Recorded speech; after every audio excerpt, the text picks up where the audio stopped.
Well, that trade deadline was a little bit of a bust, wasn't it? How you doing, everybody?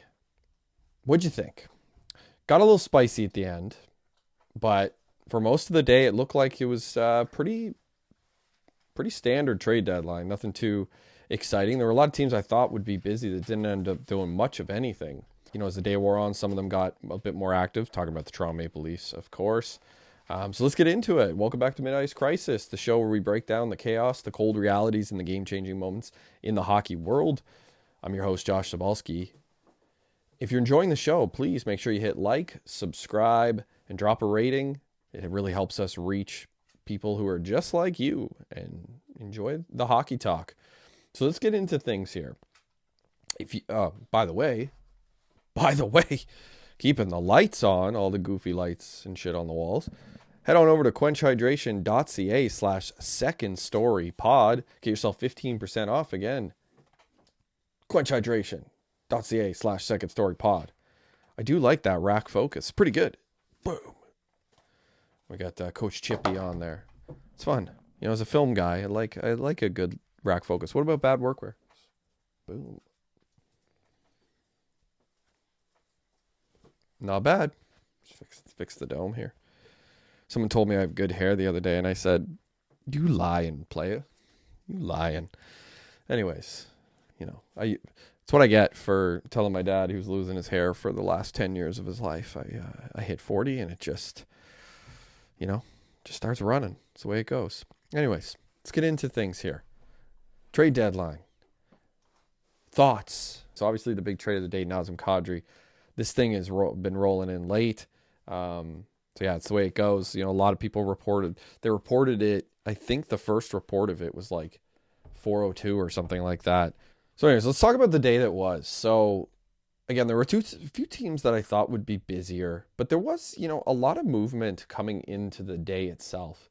Earlier this week, or I guess earlier in the week, there were a few moves. Teams started you'd pepper a move in here and there. Yesterday we had the Nicholas Waugh trade, which I thought Toronto got a decent return on that. A first rounder that's, probably going to be closer to a second rounder.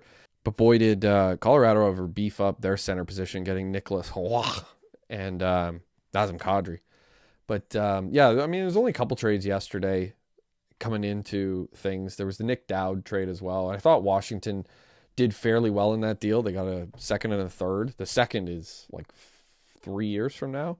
They also got Jesper Vikman in the deal. I thought that was a good return on Nick Dowd, depth center. When I saw that, I thought, I'm always thinking from a Penguins perspective, but I thought, Kyle Dubas is probably not going to pay those kinds of prices. There was talk of him trying to acquire a center and things like that. I had a feeling. But there were some bargain bin buys that I thought Dallas picking up Michael Bunting for a third-round pick. I thought that was a slick little move. Michael Bunting in a pinch can play in your top six if you have injuries and things like that, like play on the wing in your top six. But, ideally he's a top 9 guy, but he's a good depth scorer. He brings a little sandpaper for the playoffs. He's got a little bit of a, I don't want to say a mean streak, but a little bit of a grimy streak to him. So I thought that was a good little move. I thought I was really curious about what Columbus was going to do, because they are chasing down the Penguins, and the Penguins could be in a real world of hurt here if they lose Malkin for any length of time. That's coming up in like 5 minutes. That will be out by the time this episode's out. That's 6 p.m. I believe is when they're doing that one. But anyways, Columbus, back to them, went out, got Connor Garland for a second and a third round pick. Connor Garland's signed that extension last year. I believe it's 6x6. So he's in piece that's going to Columbus for the long haul. Buffalo too. Buffalo was really busy through the night making the trade for Luke Shen and Logan Stanley. Gave up a couple picks there, a second and a fourth. Jacob Bryson, who's a defenseman, and then they gave up Isaac Rosen as well.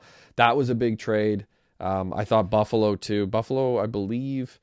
Who else did they pick up? They picked up somebody else. I'm blanking on. Oh, it was Sam Carrick they picked up from the Rangers. That was a third and a sixth. So Buffalo very quickly blew through 4 draft picks.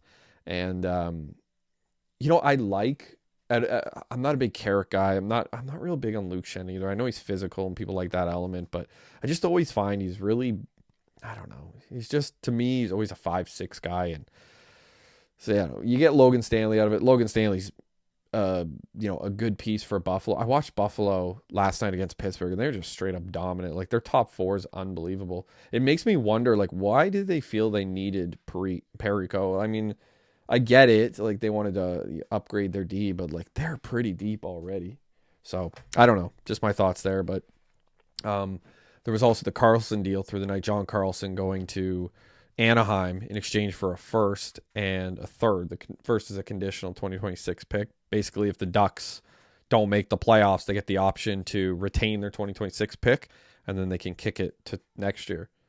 But yeah, I thought like that was a very curious move for the Capitals. The Capitals were just kind of all over the place today. They also they went out and got Timothy Liljegren, who's also a free agent. They went and got him from San Jose for a fourth.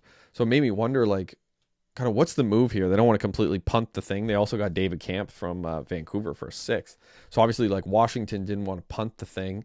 But yeah, it was just, I don't know. There were some teams that just felt like what they were doing was really like out one side and back in the other. Like, Ottawa's kind of doing, like, Ottawa traded for William Fogle, but they also dealt David Perron. Perron wasn't, I don't know, it never really felt like it fit in Ottawa. They traded him for a fourth, and then they gave up a second and a third. So I thought that was an interesting move. Basically, if you want to call it an upgrade, you upgrade Fogle for Perron. And yeah, I mean, that was kind of what I'm talking about with, like, teams move out, move in. I expected a lot more out of Detroit, sticking with the East. I thought, they obviously got Perron, but they went and got Justin Falk as well, but they paid a heavy price for Falk, who's still got a bit of term left on his deal. He's got one more year left on his deal. I believe it's $6.5 million is the cap hit next season, but they gave up Justin Holl, Dmitry Buchnilikov, and a first and a third this season. So the pick there is originally belonging to San Jose, but yeah, I knew the Blues would be busy. I was expecting them to be busy. I'll tell you about the other Blues trade. But for Detroit, they get real old real quick. I mean, bringing in Perron and Falk, both guys in their mid-30s. I knew they were, I don't know, it's just always had a sense they weren't going to swing for the fences. There were some people who felt like they would, but yeah, they just didn't. The Islanders were a team also I was kind of watching for. I was very curious about what they were going to do. I do feel like the Islanders are probably the second seed in the Metro. I don't think Pittsburgh's going to hang around with all the stuff that they're dealing with, and they didn't really, at least to this point that I know of, they didn't really upgrade today. But yeah, the Islanders went out and they got Braden Shen, which, it's a huge piece of business for them. Cost them a first and a third, and then they gave out Jonathan Drouin to make the money match and Marcus Gidloff as well. Drouin just never really felt like an Islanders player. He was such a good fit in Colorado. And part of me actually wondered when I saw that they had flipped him. It was close to the deadline. I was like, I wonder if Colorado would go get him again. But wasn't the move for Colorado. Colorado ended up going and making the bigger move and getting Nazem Kadri out of Calgary. And sticking with Colorado, like, Colorado's got to swing for the fences this year. They have, Cale Makar's coming up for a new contract. Things are going to get very expensive there. They've got Nietzsche's deal is going into effect next year. Their window of contention of, like, being true elites in the league is going to start to shrink. So it's no surprise that they kind of made some big swings today, or I guess yesterday too, but some bigger swings. It's what you should do when you're in this spot. And I know a lot of people always, I'm going to pivot to the Maple Leafs here in a sec. A lot of people always gave Kyle Dubas a lot of shit because Kyle Dubas always seemed to be spending assets at the deadline. But that's what you're supposed to do in your contention window. Like, you're supposed to deal out your assets and go for it. Like, you don't want to, blow everything every year, but I mean, you have to be smart about it. But you do want to make moves to try to get better and take your shots when you're kind of at the pinnacle of your window. Pittsburgh did it successful. They gave up a lot over the years, but they won 3 cups in the span of like 15 years, or I guess the span technically of like 8 years.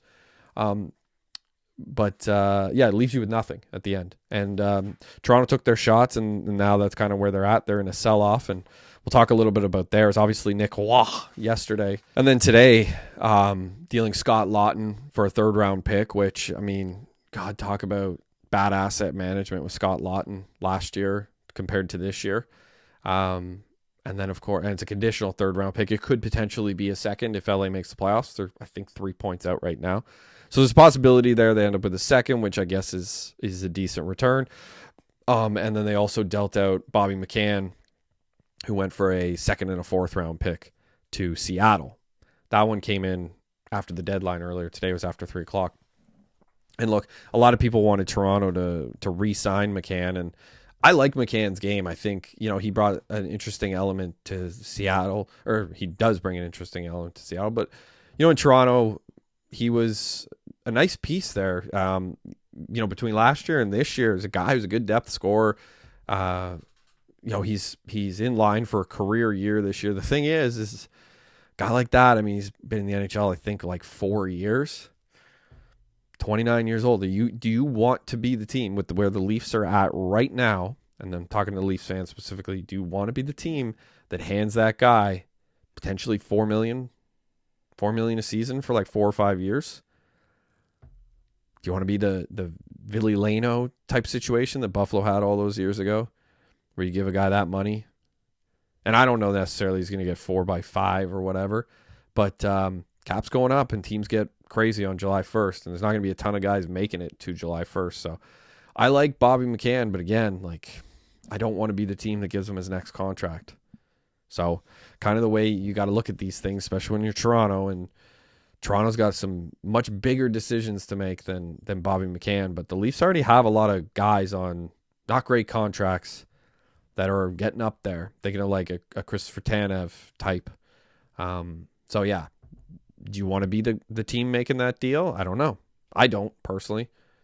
So Seattle's made the trade for him. We'll see if he sticks around Seattle. But for now, Toronto, I don't know what people really expected. If people expected a whole lot more out of the Leafs than what they got. But they got what they got. And